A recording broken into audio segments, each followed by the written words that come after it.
आपका स्वागत है आईएएस जैन में। आज हम बात करने वाले हैं Indian polity and governance, prelims और मेन दोनों के लिए। दोस्तों, पॉलिटी एक ऐसा सब्जेक्ट है जो यूपीएससी प्रीलिम में सबसे ज़्यादा एक तरह से वेटेज रखता है और मेन के जीएस पेपर सेकंड में एनालिटिकल तरीके से भी पूछा जाता है। इसलिए आज का लेक्चर आपके लिए एक वन स्टॉप सलूशन होगा। प्रीलिम के फैक्चुअल एरिया और मेन के एनालिटिकल डायमेंशन दोनों को कवर करेंगे।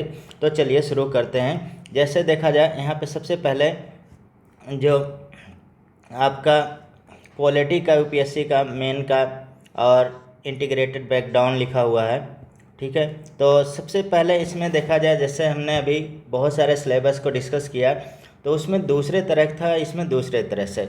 एक तरह से ये हमने अप्रोच ही बना रखा कि जो पॉलिटी और गवर्नेंस में क्वेश्चन आते हैं वो काफ़ी एनालिटिकल होते हैं कंपैरेटिवली और सब्जेक्ट के। इथिक और पॉलिटी में ज़्यादातर एनालिटिकल क्वेश्चन आते हैं, ठीक है। तो यहाँ पे देखा जाए, इसी तरह से हमने इस पूरे सिलेबस को भी एनालिटिकल तरीके से डिवाइड किया है। कहाँ पे किस बुक को पढ़ना है, किस तरह से पढ़ना है, अभी हम और भी चीज़ें दिखाएंगे इसमें किस तरह से आप इसको पूरा कवर करेंगे, ठीक है। सबसे पहले कॉन्स्टिट्यूशन ऑफ इंडिया जो फेमस है, आप ये पढ़ते हैं फैक्चुअल के लिए ज़्यादातर। तो कॉन्स्टिट्यूशन ऑफ इंडिया में सबसे पहले बात करते हैं हम, और प्रीलिम के लिए आपको याद रखना होगा। अब क्या याद रखना होगा, यानी कि प्रीलिम फोकस में क्या है, स्टैटिक और फैक्चुअल एरिया यहाँ पे कवर करना है। इसमें हिस्टोरिकल बैकग्राउंड, और जैसे एक्ट, रेगुलेटिंग एक्ट है 1773 और से लेके इंडियन इंडिपेंडेंट एक्ट 1947 तक, ये चीज़ें। उसके बाद देखा जाए, इसमें मेकिंग ऑफ कॉन्स्टिट्यूशन यानी कॉन्स्टिट्यूएंट असेंबली हो गया, कमेटी हो गया, ऑब्जेक्टिव रिजोल्यूशन हो गया।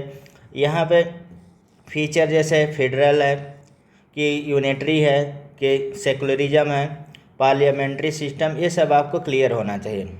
और यहाँ पे देखा जाए सोर्सेस ऑफ कॉन्स्टिट्यूशन, कहाँ से कॉन्स्टिट्यूशन का सोर्सेज लिया गया था, ये सब आप पढ़ते हैं, आपके बुक में रहता है, आप जानते हैं। लेकिन अगर नहीं जानते हैं तो ये सब आपको एरिया कवर करना है। प्रीएम्बल में कीवर्ड है और अमेंडमेंट को यहाँ पे ध्यान रखना है। जैसे प्रीएम्बल में कीवर्ड सोवर्जिन हो गया, सोशलिस्ट हो गया, सेकुलर हो गया, डेमोक्रेटिक रिपब्लिक, ये पूरा सब क्लियर होना चाहिए। उसके बाद आते हैं सिटीजनशिप में। आर्टिकल देखा जाए 5 से लेके 11 है। रिसेंट अमेंडमेंट जो है वो आपको देखना होगा।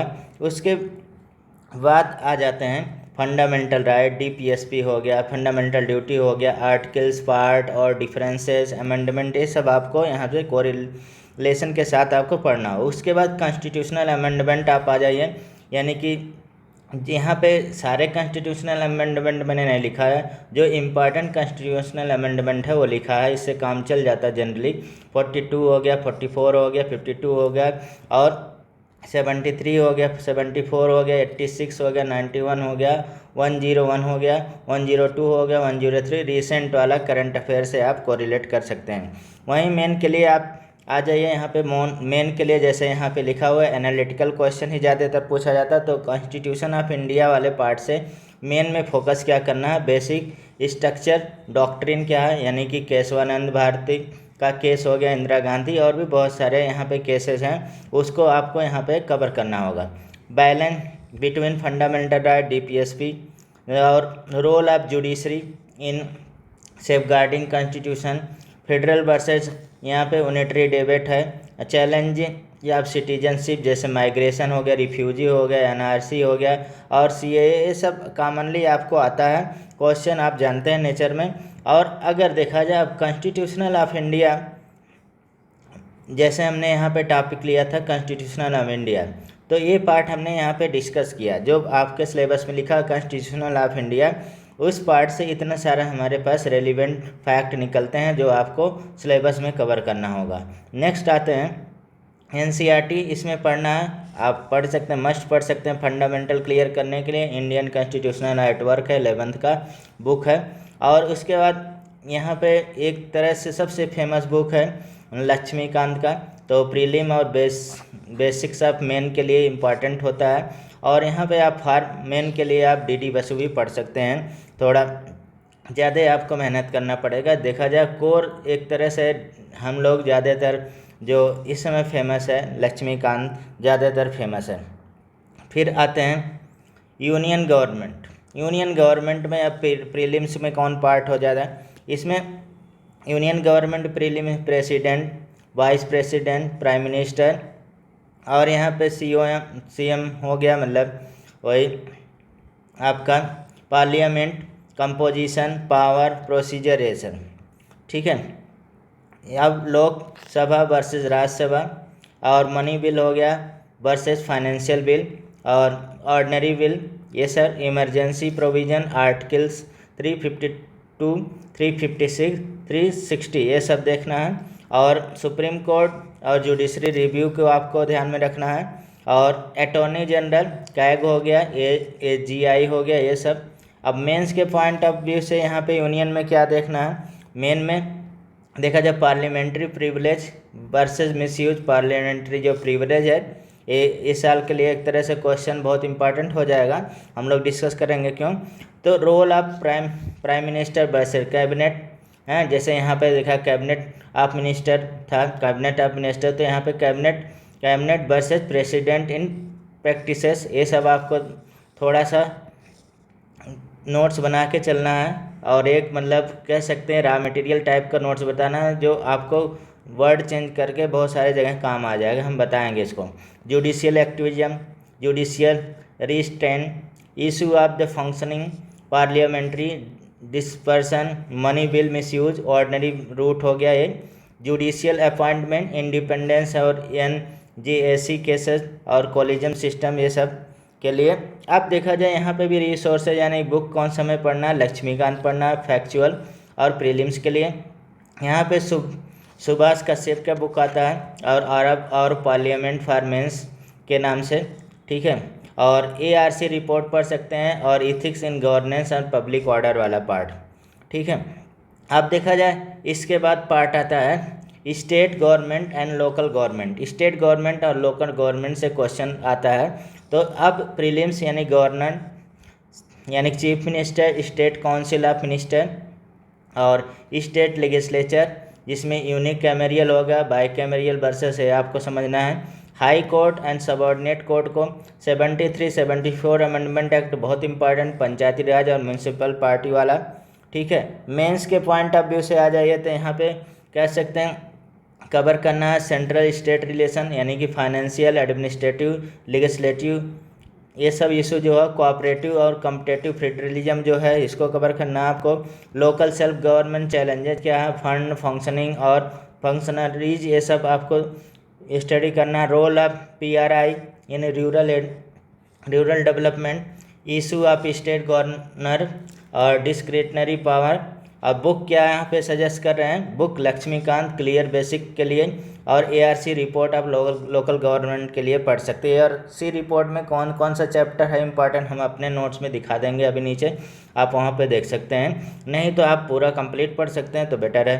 तो आपके पास कितना टाइम है उस पर डिपेंड करता है, नहीं तो कोई नोट्स पढ़ लीजिए आप, वो टाइम पे डिपेंड करता है कितना आप टाइम किस पार्ट को देना चाहते हैं, कितना टाइम आपके पास है एग्ज़ाम के पहले।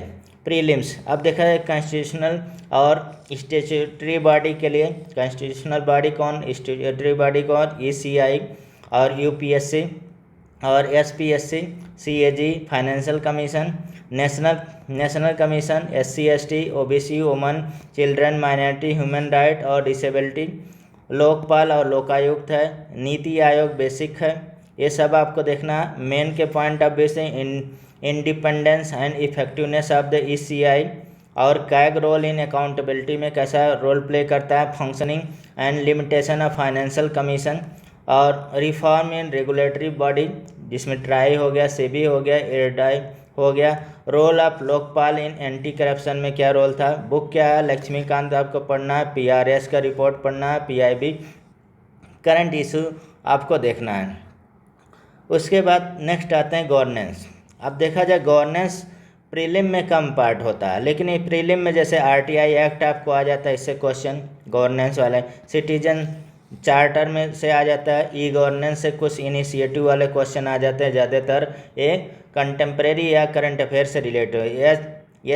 SHG सेल्फ हेल्प ग्रुप वाला, NGO, सिविल सोसाइटी, ये सबसे पूछा जाता है, लेकिन ये point main point of view से ज़्यादा इंपॉर्टेंट। तो यहाँ पे गुड गवर्नेंस एंड प्रैक्टिसेस है, और transparency versus privacy data protection के लिए, role of NGO and civil society in democracy development process and triple P model है, ठीक है। CSR है, यानी प्राइवेट पब्लिक पार्टनरशिप है, और मॉडल, और CS कॉर्पोरेट सोशल रिस्पॉन्सिबिलिटी है। अकाउंटेबिलिटी इन पब्लिक सर्विसेज में बुक क्या है, ARC रिपोर्ट आप पढ़ सकते हैं, RTI, ई गवर्नेंस, सिटीजन और सेंट्रिक गवर्नेंस। यहाँ पे देखा जाए एक लक्ष्मीकांत की और बुक आती है अच्छी से, ठीक है, ज़्यादातर पिंक कलर का है, लगभग मैरून या पिंक जो भी है, गवर्नेंस इन इंडिया। तो मतलब कि लक्ष्मीकांत का यहाँ पे आप प्रेफर कर सकते हैं नई वाली, क्योंकि नया इसलिए कि क्योंकि ये सब क्वेश्चन ज़्यादातर आपको करंट से ही रिलेटेड क्वेश्चन पूछे जाते हैं, मेन के पॉइंट ऑफ व्यू से ज़्यादा इम्पॉर्टेंट। अब इस GS पेपर 2 में दूसरा टॉपिक यहाँ पे सोशल जस्टिस है। प्रीलिम पॉइंट ऑफ व्यू से उतना नहीं है, लेकिन प्रीलिम पॉइंट ऑफ व्यू से यहाँ पे क्वेश्चन कुछ पूछे जाते हैं, तो जैसे स्कीम से रिलेटेड हो सोशल जस्टिस में, तो GS सेकंड में आता है। ये हैवी एक तरह से है, फ्लैगशिप स्कीम है। आयुष्मान भारत हो गया, PMAY हो गया, ICDS हो गया, मनरेगा हो गया, और NFSA हो गया, RTE हो गया, ये राइट बेस्ड लेजिस्लेशन हो गया। ये सब मेन के पॉइंट ऑफ व्यू से देखा जाए, इशू ऑफ प्रॉपर्टी, हंगर और माल न्यूट्रिशन, इंक्लूसिव ग्रोथ और स्ट्रेटजी, एजुकेशन रिफॉर्म NEP, यानी कि न्यू एजुकेशन पॉलिसी जो है 2020 का, health care system challenges in public versus private funding, women and children welfare, gender and budgeting, और सेल्फ हेल्प ग्रुप वाले। Book का क्या है, यहाँ पे बुक देखा जाए 2 चीज़ आपको कवर कर लेगा। एक योजना आप पढ़ सकते हैं, पूर्णछेद पढ़ सकते हैं तो अच्छी बात नहीं, योजना से भी आप काम चला सकते हैं। नीति आयोग रिपोर्ट आपको थोड़ा सा कभी कभी आता रहता है, उसको आपको देखना होगा, ठीक है। अब उसके बाद देखा जाए इंटरनेशनल रिलेशन, IR भी GS पेपर सेकंड में ही है, ठीक है। अब प्रीलिम में देखा जाए IR जो करंट अफेयर वाला पार्ट हो जाता है वही IR वाला हो जाता है। तो इंटरनेशनल बॉडी वाला जैसे UN हो गया, WTO, IMF हो गया, WBO हो गया, वर्ल्ड बैंक हो, BRICS हो गया, और G20 हो गया, AIB हो गया, AIB, और ट्रीटीज हो गया, agreement in India, part of border dispute in neighbour, ये सब आपको देखना। मेन के पॉइंट ऑफ व्यू से ये सब लिखने के लिए काफ़ी मेहनत करना पड़ता है, और मतलब कि आपको इंडिया रिलेशनशिप वाले पे ज़्यादातर फोकस करना रहता है। इंडिया रिलेशन विथ नेबर से ज़्यादातर क्वेश्चन आता है, जैसे China, Pakistan, Nepal, Sri Lanka, Bangladesh, Myanmar, Bhutan. India and major power जो है USA, रसिया, यूरोपियन यूनियन और जापान हो गया। India role in multilateral forum, UNSC, BRICS हो गया, क्वाड हो गया, SCO, G20 हो। Indian diaspora role in soft power. तो ये सब आपको बेसिकली इसमें देखना है। Impact of global even in Indian foreign policy, Russia, Ukraine, Indo pacific वाला। बुक क्या यहाँ पे सजेस्ट करते हैं IR के लिए, बहुत सारे बुक आते हैं आप, लेकिन लिमिटेड बुक ही पढ़िएगा। ज़्यादातर आप करंट अफेयर वाले न्यूज़पेपर से रिलेटेड क्वेश्चन इसमें आता है। तो इसमें देखा पवनीत सिंह का बुक आता है, इंटरनेशनल रिलेशन, आप पढ़ सकते हैं। GS सेकंड मेन के स्पेशल। राजू सिकरी का भी आता है, चैलेंजर स्ट्रेटजी आता है, और यहाँ पे ministry of external affair annual report भी आता है, इसको भी आप पढ़ सकते हैं। नहीं, द हिंदू, इंडियन एक्सप्रेस, आप तो एडिटोरियल वगैरह पढ़ते रहते हैं। इंटीग्रेटेड बुक लिस्ट क्या है, मतलब आप ऊपर अगर नहीं, आप क्या आप रखना चाह रहे हैं घर पे, क्या क्या रखना है, क्या आपको पढ़ना है। फंडामेंटल के लिए सबसे इम्पॉर्टेंट जो हमने स्ट्रेटजी बताया था, यानी कि NCERT आपको पढ़ना है, ये 9 to 12 पॉलिटिकल साइंस वाले पार्ट वाला, ठीक है। अब देखा जाए एडवांस के लिए, मेन के लिए बेसिकली DD बसु और सुभाष कश्यप की बुक पढ़ सकते हैं, ARC रिपोर्ट पढ़ सकते हैं। करंट अफेयर में आप the Hindu, Indian express, PRS, PIB योजना, कुरुक्षेत्र, सब पढ़ से। IR के लिए पुनीत सिंह का या राजीव सिकरी का आपको बुक पढ़ना है, ठीक है। अब देखा जाए यहाँ पे क्या है, प्रीलिम के फैक्ट और ये सब आपको आर्टिकल वगैरह देखते हैं चलना है। मेन के लिए जो एनालिटिकल एग्जाम्पल आपका होता है वो सब। अब यहाँ पे देखा जाए ये सब हम सिलेबस पे इतना क्यों फोकस करें, क्योंकि देखा जाए हम पहले आप स्ट्रेटजी वाले पार्ट में ही बताया था यूपीएससी में देखा जाए ये इतना बड़ा सिलेबस है, आप उसको कितना पढ़ रहे हैं इफ़ेक्टिवली और लिमिटेड कितना पढ़ रहे हैं, यानी कि जो सिलेबस में दिया है उस पर फोकस है कि आपका नहीं है, ये सारी चीज़ें होना चाहिए। अगर नहीं है तो आपको बहुत ओवर बर्डन पड़ जाएगा, आप थोड़ी सी बुक पढ़ के क्या करेंगे, थक जाएंगे। तो यहाँ पे देखा जाए आपको मैं सलाह देता हूँ, जो भी आपको बेसिकली सिलेबस है आप प्रिंट करके या मतलब आप लिख सकते हैं, तो अपने जो भी नोटबुक है उसके आगे पे सबसे पहले सिलेबस लिख लीजिए, सिलेबस, और इसमें कहाँ से कैसे पढ़ना है ये सब आप लिख लीजिए कि इस पार्ट को हमें यहाँ से पढ़ना है, यहाँ से क्लियर करना है, इस पार्ट को यहाँ से पढ़ना है, और उसी का नोट्स आप बनाइए तो ज़्यादा अच्छा रहेगा।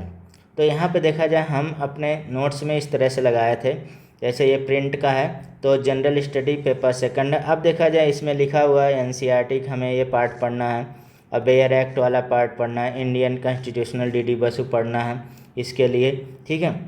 अब मिनिस्ट्री ऑफ इन्वायरमेंट और मतलब कि जो मिनिस्ट्री की साइड हो, इंडियन पॉलिटी गवर्नमेंट से आपको देखना है, नागर की बुक आती है, ठीक है। तो यहाँ पे देखा जाए कुछ आपको चैप्टर के नाम हमने लिखे थे कि इस चैप्टर के बेसिकली फोकस आपको करना है। जैसे कंटेम्प्रेरी वर्ल्ड पॉलिटिक्स तो सारे चैप्टर को नहीं, वैसे 1 से लेकर 6 हो गया, 9 हो गया, 20 में आप छोड़ सकते हैं। सुभाष कश्यप और कॉन्स्टिट्यूशनल आप पढ़ सकते हैं। एआरसी रिपोर्ट बहुत बड़ी बड़ी फाइल होती है, 5th रिपोर्ट है, तो उसमें चैप्टर 4, 5, 6, 7 ये इम्पॉर्टेंट। एआरसी 6th रिपोर्ट में देखा जाए चैप्टर 2, 3, 4, 5 इम्पॉर्टेंट होता है।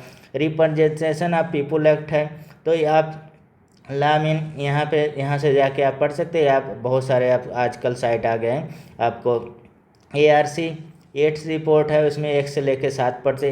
एआरसी 9th रिपोर्ट है, 2, 2nd, 4th, 5th, 6। ARC 4th report में चैप्टर 9 है। एआरसी 10th रिपोर्ट में चैप्टर 4, 6, 12, 13, 15 है। एआरसी 13 रिपोर्ट में चैप्टर 6 है। तो मतलब हमने ऐसा दिखाया इसलिए कि हमने तो यहाँ पे कंप्लीट ब्रेकडाउन आपको एनालिसिस करके बता दिया, लेकिन आप इस तरह से आप करेंगे ना तो ज़्यादा उचित रहेगा और ज़्यादा इफेक्टिवली आप तैयारी कर सकते हैं, ठीक है। Thank you for watching. Next video का इंतज़ार करिए। अब क्या है, हमारा सिलेबस का पार्ट लगभग कंप्लीट है, कुछ छोटे मोटे और सिलेबस हैं उसको डिस्कस करेंगे, फिर हम एकदम सिस्टमेटिक आपको लेक्चर का वीडियो डालेंगे। कुछ मतलब डिमांड वाइज, मतलब जैसे यूपी पीसीएस का एग्ज़ाम है ऐसा है, तो उसके कभी कभी हम डाल दे रहे हैं, इसलिए डाल दे रहे हैं कि मतलब उसकी भी तैयारी बच्चे करते रहें, ठीक है। Thank you very much.